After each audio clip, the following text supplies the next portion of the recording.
Hi everyone, my name is Anusha. I'm a journalist. It's truly a privilege to be here, such an honor. My coordinators here at TEDx told me that it's very unlikely to hold a script while you give a speech. The thing is that there are three reasons. One, English is not my strongest suit. I get very nervous while speaking English. And two, I can't memorize anything. I just can't memorize anything. It's really hard for me to by heart. So I can't even by heart a 1 minute passage. So I've got like 18 minutes here. And three, I haven't done public speaking in a very long time. So I'm clearly nervous. But it's gonna be great because I've got all the points here. So there will be no confusion. It'll be just to the point. And I can't see you guys. So it's a win-win. Okay. So let's start. Okay. Have you ever wondered what it's like to be a journalist in India? Not the kind you see on primetime debates, shouting over each other. I mean the ones on the ground, the ones reporting stories that powerful people don't want to be told. So anybody here follow news? Anyone? Nobody. Oh, that's great. Okay. Does anyone know this person? Because I'm going to talk about him. Do anybody? No, nobody. Nobody knows. It's okay. It's okay. He's a journalist. His name is Mukesh Chandrakar. He wasn't a celebrity journalist. He didn't have a fancy studio or a big media house backing him. He was only 28 years old, running a small YouTube channel in Chhattisgarh. But his reporting had power. It was fearless, raw, and it told the truth. And for that, he was murdered. And his body was found on 3rd January 2025 in a septic tank. He grew up in Basaguda, a remote village in Chhattisgarh, and where survival meant hard work. He lost his father very young, and his mother was struggling to keep the family afloat. Violence, clashes, rebel conflicts was just part of his life. And in 2013, he was reporting to mainstream media, but they weren't interested in the stories that he was telling, so he launched Basta Junction, a small YouTube channel exposing corruption and government failures in his village. He had about 165,000 subscribers by the time of his death.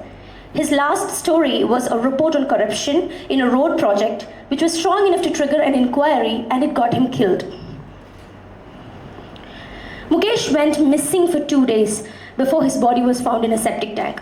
The details of his injuries are beyond brutal. The doctors who conducted the autopsy called it one of the most violent cases they've ever witnessed. If you haven't heard his name, it's okay, because it's not a surprise.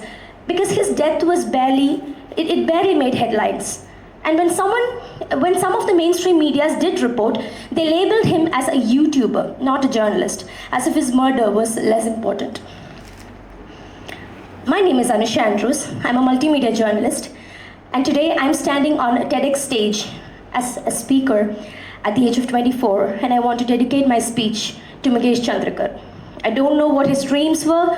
I do not know if he saw this coming, but I can guess one thing, that at some point of his life, everybody must have told him to, stop talking, just don't talk too much, let it go, stay apolitical. Maybe his family want him to be careful. Like maybe his friends have told him to don't take too much risk, because that's what we tell people we love when we know the system is too dangerous. So as you guessed, this stage is not for me to tell a success story. Just believe me, I don't have a cool one. What I do have is a series of incidents that shaped me into someone fearless enough to have a risky opinion. Does anybody know me here? Yes, somebody. Okay, good. People call me so many things: a journalist, a content creator, a feminist, a girl just who won't shut up, a commie, a comedian, someone with a fake accent, like I told you. Reddit has a few more labels about me. They said I'm a hypocrite, irritating know-it-all, double standard, not a very nice person. And honestly, I don't deny any of it, because I've been all of these things. But if I had to define myself, I'd say I'm just a 24-year-old who understands her privileges very well. I did not get this stage because of any extraordinary achievements I had. Like, I got it because I did the bare minimum of noticing things, observing, speaking up. So as you guessed, this is not a stage for me to tell a success story. And in times when silence is rewarded, bare minimum feels like too much. And this is a reminder that politics is not an option. It's not an optional thing to do. It's a reminder that being apolitical is a privilege that some of us cannot afford. So there is this word, apolitical. The definition is having no interest in or connection with politics. It sounds very simple, right? Almost noble, like it's a wise, neutral stance. And if I ask you, are you into politics? What's your first instinct? Most will say that, no, I don't follow politics. I don't like politics, it's too messy. I stay out of it because I want peace. You know, the classic, I'm above all of this response. Because of course, to these people, politics is just a chaotic shouting match. And the truly entitled thing to do is just nothing. Just don't do anything. But really, what does staying out of politics means? That you've ascended in some Zen-like state where government policies doesn't affect you? Where rent prices, food inflation, the internet regulations just politely excuse themselves because you've decided not to be political? No, what it means is that you have the privilege to ignore it. And I get it, politics is messy, it can make you feel powerless, it makes you angry, it makes you exhausting. But here's the thing, whether you engage with politics or not, politics is engaging with you. Think about it, you're buying groceries and suddenly just a bunch of veggies cost you like 200 rupees. That's price hike, that's politics. You're riding a bike and it fell into a gutter. Now you have to take it to the workshop. That's corruption, politics.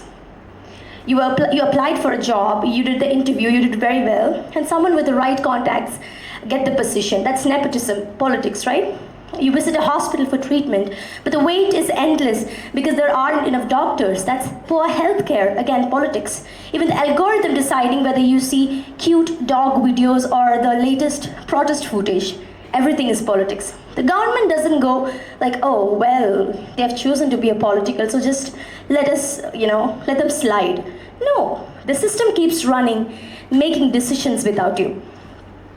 But for a Dalit student waiting for a scholarship, politics is not optional.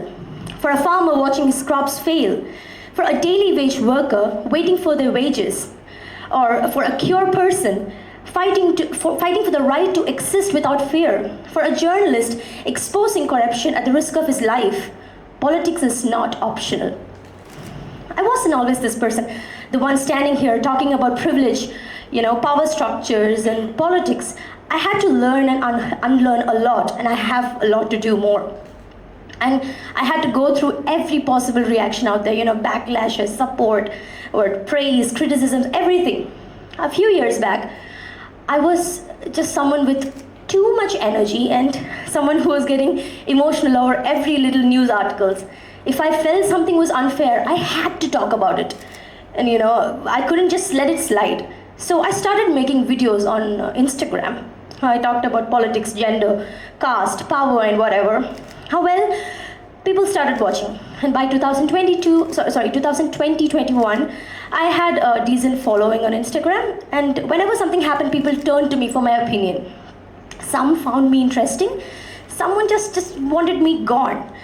And that's how my socials become a battleground, cyber attacks, rape threats, acid attack threats, bullying, even people morphing my face onto pornographic images and circulating it. But apparently, it didn't affect me that much because, like I said, I had the privilege of, the support of my friends and my family. One of my first social media scandals happened in 2020. 2020, during a heated debate on homosexuality. Some said that homosexuality was against Indian culture. So I thought about it and I made a video, 30-second video, breaking down what was actually normalized in our culture. That's dowry, marital rape, honor killings, caste, religious discriminations. And oh my God, the outrage was spectacular. Oops. Oh yeah. Hate comments just flooded. My DMs turned into a horror movie. People told me that they'd rape me, they'd throw acid at me if I didn't delete the video. Some threatened to take me to court. because I insulted their tradition and religion. A guy from North India, I remember him because he was sending me video after video, cursing and, just verbally abusing me, verbally raping me. All of this because of a 30-second video. Here is why I made it. I want to give the justification. I knew that dowry wasn't just, some tradition. It was a system of abuse that killed women. In 2020, NCRB data had revealed that 19 women were killed every single day over dowry. I knew that marital rape isn't just an abstract debate. It was something countless women experienced but couldn't even report. I knew that honor killings wasn't just tragic headlines. They were acts of violence deeply tied to caste, class, and patriarchy. And caste? I clearly knew that it was not something that will just go away if you ignore it. It has a long history of oppression, violence, and resistance. I wanted to prove that traditions are not sacred. They are just simply kept because they serve the convenience of patriarchy. The moment something doesn't fit to that, structure, it's labeled as against Indian culture. So homosexuality, against Indian culture. So I could have just ignored all of this first because I had the privilege to. Now let me tell you about my privilege. My parents never supported dowry. So I could have just said, dowry is bad and, just moved on. I had the privilege to say no to an arranged marriage. So I could have just dismissed marital rape and said that's something that don't happen. And I never had to fear honor killings because my father is an atheist and he's honestly a very cool person. And caste, as an upper caste Christian, I never had to think about it. I could have just dismissed it, just convinced myself that it didn't even exist. But here is the thing. I had the privilege. And I knew I had the privilege. Now this is something I'm very proud, proud of myself because I learned it throughout all these years that I had the privilege and I knew I had the privilege. And I chose to acknowledge it. And what happened next? Well, the internet decided to punish me. One day, my personal photos and fake information started circulating on Twitter. They said my real name was Aisha. I was a secret Muslim and I don't eat pork. And wait for it, I'm an anti-national. And within days, my college received 3 lakh emails demanding my expulsion, 3 lakh. And just when I thought things couldn't possibly go worse, my face was morphed onto pornographic images and circulated on Twitter. Now, I won't lie, that was terrifying. That was the moment I realized that if I had just stayed silent, I could have ignored or avoided all of this. I could have played it safe, I could have been comfortable. But instead of scaring me into silence, it did the opposite. It made me louder. It made me curious. It made me realize that if a 30 seconds of free speech can create such a spark, imagine what would happen if a lot of people start using their free speech. We love to believe that we have free speech, right? It's comforting. The idea that we can say whatever we want, and challenge whoever we want and call out injustice without consequences. Well, except that's not how it works. The Hindu reported that as of December 2024, at least 757 journalists have been killed worldwide since 2015, and 98 of them were killed in 2024 itself. And India, the world's largest democracy, has somehow managed to rank 159 out of 180 countries in the Press Freedom Index. Not exactly a gold medal moment, right? Of course, not everyone is silenced. If you're doing fashion reels or something, or unboxing PR packages, or engaging with gossip, you're good. But the moment you say something that's remotely political, people get offended. Why so negative? Stop talking about politics already. I don't understand anything, so just let it go. Yeah, I will let it go the day politicians stop passing laws that affect what I eat, what I wear, and who I can love. And while actual journalists are being threatened, jailed, or even killed, social media is drowning in misinformation. Anyone with a phone and an internet connection can post whatever they want, then people will believe it. We consume news like fast food, it's easy to digest and not necessarily good for us, but it's quick. I've noticed that a lot of people have started watching news channels in Kerala because it's all about the drama now. It's all about hyper-sensationalism and exaggeration.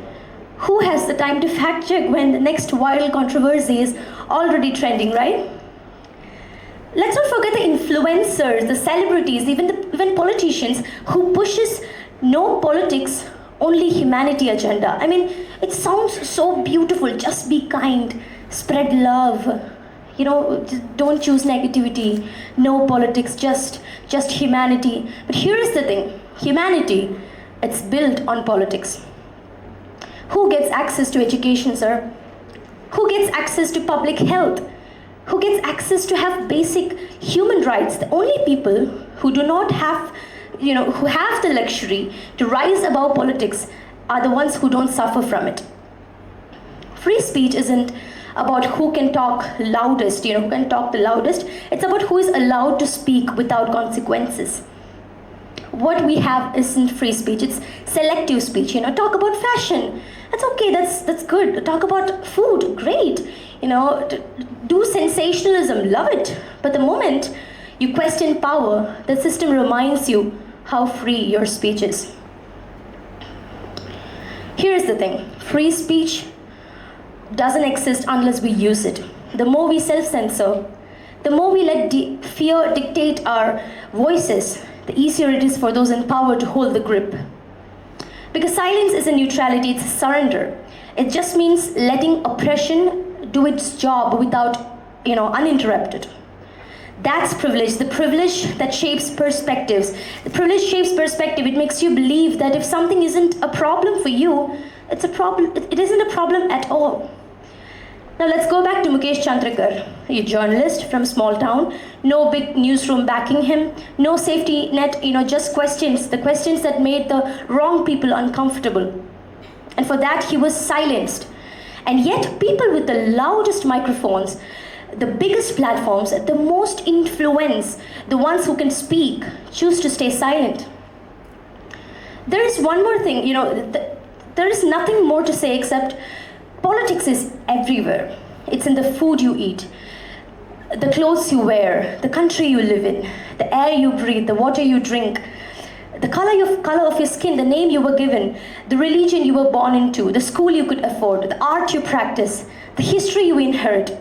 Your entire life is shaped by politics. And if you refuse to acknowledge that, if you choose to be apolitical, then you will never know that Mukesh Chandrakar was here, that he fought and then he was killed. I always dreamed of standing on a TEDx stage. I always dreamed of standing on a TEDx stage. As a teenager, I imagined myself here, sharing a success story, something inspiring, something powerful. Maybe I'd talk about resilience, about making it big, about becoming a strong, confident, independent woman. But I never thought that when this day finally came, I wouldn't be talking about myself at all. Because this moment is not mine. I'm just a voice carrying a message. The real whisper, the one that needed to be echoed, was never about personal success. It's the voices of journalists and activists who refuse to be silenced, who fight against a system that wants them to be erased. To every journalist and activist out there who are holding the line, choosing truth over convenience, refusing to settle for propaganda. To those who have shed their blood and sweat in Palestine, Syria, Ukraine, Sudan, Somalia, Afghanistan, Pakistan, Jammu and Kashmir, everywhere in India. We see you, we rely on you, we are proud of you, and you will always be remembered. And thank you.